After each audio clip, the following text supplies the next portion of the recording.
Decision ये क्या होता है? तो फिर जब एक कंपनी होती है वो ईयर एंड में या फिर हाफ ईयरली या फिर 3 मंथ पे मतलब क्वार्टरली इस तरीके से डिविडेंड डिसाइड मतलब डिविडेंड को देती है अपने शेयर होल्डर्स को। तो उस वक्त बहुत तरीके की डिसीजंस लेनी होती है, जैसे कि प्रॉफिट हुआ और उसे हम तुरंत तो बांट नहीं देंगे। सबसे पहले इंटरेस्ट घटाते हैं, फिर उसके बाद से हम उस पर टैक्स काटते हैं, देन उसके बाद से डिविडेंड को डिस्ट्रीब्यूट किया जाता है। अब सारे जो टैक्स भरने के बाद जितनी तुम्हारी अर्निंग है वो सारे के सारे डिविडेंड पे तो दे ही नहीं दोगे।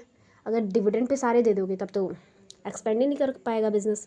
तो इस तरीके से डिविडेंड कितना देना है, कितना रिटेन करना है, कितना डिस्ट्रीब्यूट करना है, ये सब डिसीज़न लेना होता है ताकि फ्यूचर ग्रोथ हो सके। ठीक है, तो इसी डिसीज़न को डिविडेंड पॉलिसी डिसीज़न कहते हैं।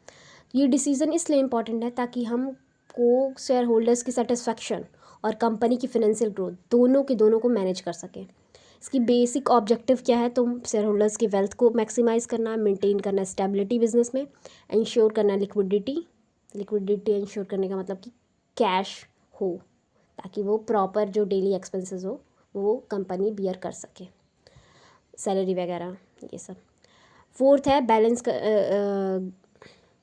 डिविडेंड और रिटेन्ड अर्निंग के बीच बैलेंस स्टैब्लिश कर पाना। उसके अलावा डिविडेंड पॉलिसी डिसीजन लेने में कौन कौन से फैक्टर्स हैं जो अफेक्ट करते हैं? सबसे पहले प्रॉफिटेबिलिटी। अगर प्रॉफिट ज़्यादा है तो फिर डिविडेंड भी ज़्यादा मिलेगा, प्रॉफिट कम है तो डिविडेंड भी कम मिलेगा। लिक्विडिटी पोजीशन क्या है? अगर प्रॉफिट एग्जिस्ट करती है और कैश कम है तो डिविडेंड कम देना पड़ेगा, क्योंकि कैश हमें मेंटेन करना होगा कंपनी में। तो लिक्विडिटी की क्या पोजीशन है आपकी कंपनी में, लिक्विडिटी की, उस हिसाब से। थर्ड है फ्यूचर एक्सपेंशन प्लान। आपकी फ्यूचर, मान लो अभी कंपनी फ्यूचर एक्सपेंशन नहीं करना चाहती है तो फिर ज़्यादा डिविडेंड देगी। और अगर एक्सपेंशन करना चाह रही है, वैसे तो कोई भी चाहता है, नहीं भी चाहता है तो भी रिटेन अर्निंग तो रखनी ही होती है, लेकिन अगर एक्सपेंशन करने के मोटिव से रख रहा है कि अगले साल ही मान लो एक्सपेंशन करना है मुझे, तो ज़्यादा रखेगा।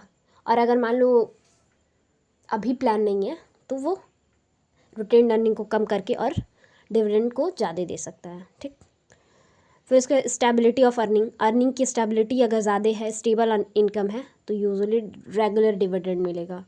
रेगुलर डिविडेंड का मीन्स है बराबर जो पिछले साल मिला, जो पिछले हाफ ईयरली मिला था वही मिलेगा।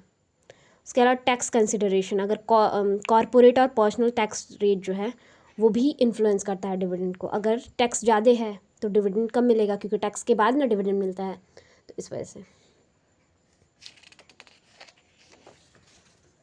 लीगल रिस्ट्रिक्शन, कुछ लॉज भी होते हैं वो रिस्ट्रिक्ट करते हैं डिविडेंड पेमेंट में, जो कि स्पेसिफिक लिमिट के बाद डिविडेंड अगर पे कर रहा है कोई तो उसे रोकता है लॉ भी कुछ कुछ।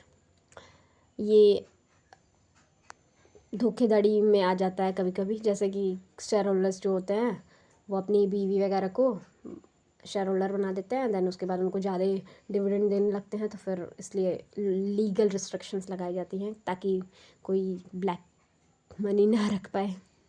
उसके अलावा सेवन्थ है share holders preference. Share holder का प्रेफरेंस पे भी डिपेंड करता है। अगर मान लो उनके पास कुछ शेयर होल्डर जो होते हैं वो रेगुलर इनकम प्रेफर करते हैं और कुछ जो होते हैं वो कैपिटल गेन्स ही सिर्फ लेते हैं। ठीक, तो उस पर भी डिपेंड करता है। मार्केट कंडीशन क्या चल रही है, इकोनॉमिक डाउन टर्न जब चलता है, मतलब डाउनफॉल चलता है जब, तो उस वक्त कंपनी जो होती हैं वो या तो डिविडेंड देती ही नहीं है या देती हैं तो बहुत कम देती हैं, तो उस पर भी डिपेंड करता है। तो ये 8 फैक्टर्स हो गए। एंड देन उसके बाद अब हम लोग चलते हैं कि डिविडेंड पॉलिसी कितने तरीके की होती है। एक होती है स्टेबल डिविडेंड पॉलिसी, उसमें नाम से ही पता चल रहा है कि एवरी ईयर या फिर हाफ ईयरली जब भी डिविडेंड उस कंपनी की बढ़ती हो वो रेगुलर होती है, यानी बराबर होती है, प्रॉफिट फ्लक्चुएट करे चाहे ना करे।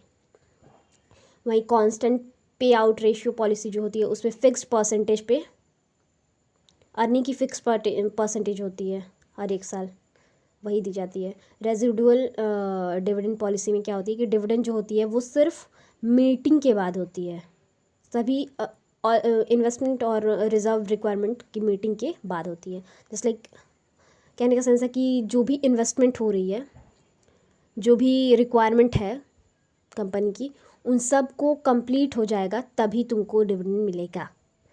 और नो डिविडेंड पॉलिसी तब होती है जब फर्म जो होती है वो सारी अर्निंग को रिटेन कर लेती है ताकि वो री इन्वेस्ट कर सके, और ये नए और फास्ट ग्रोइंग कंपनीज़ में ज़्यादा होता है।